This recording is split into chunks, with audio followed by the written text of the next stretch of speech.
Hey everybody, Thomas Joseph here. Now, do you want to take your boiled shrimp from these tightly coiled, tough shrimp to perfectly tender and flavorful shrimp? Today I'm going to show you the foolproof method in making boiled shrimp, and actually the trick is to employ a gentler cooking process, and that is poaching. Now, what is poaching? Well, it is cooking in a flavorful liquid at a lower temperature. So, in a pot here, I have water with a lot of aromatics, some lemon herbs, and some celery and carrots in this pot. So I'm gonna bring this up to a boil, a rolling boil, and then I'm ready to cook my shrimp. So my poaching liquid has come to a boil, and I'm using 16/20s, and that means that there are 16 or 20 shrimp per pound. Now, when you buy shrimp, you should really buy them by the number as opposed to buying them by the name. There are a lot of names out there, large, extra large, jumbo.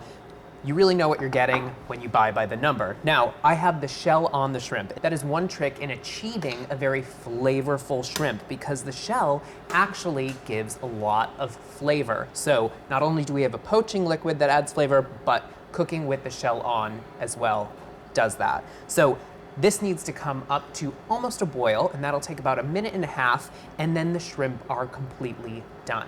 Today I'm using fresh shrimp. Now, what is widely available, that would be frozen shrimp. But frozen shrimp, the texture, sometimes it changes. Shrimp can be a little mushy if it's frozen, so if you can find fresh shrimp at your supermarket, I really encourage you to buy it.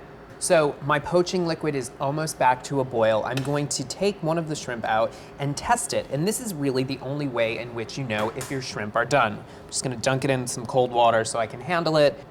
It's opaque throughout, it's not rubbery, and so that means that these shrimp are ready to go. So I have an ice bath here. This will stop the cooking process, so our shrimp will not overcook.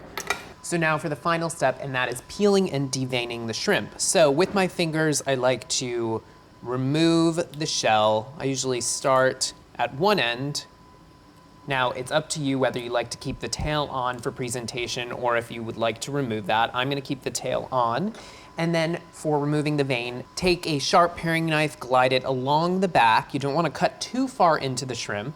And now remove the vein that runs down the back. Now you might need to dunk the shrimp in a little bit of that cold water to rinse it out. So there you go, a nice clean shrimp. Now you wanna make sure that you chill this before you're ready to serve it. With some cocktail sauce and a squeeze of lemon, you have a delicious shrimp cocktail. But you guys, you can use these in any way. A shrimp salad, a shrimp sandwich. Now you have the foolproof method in making shrimp. There you go, enjoy.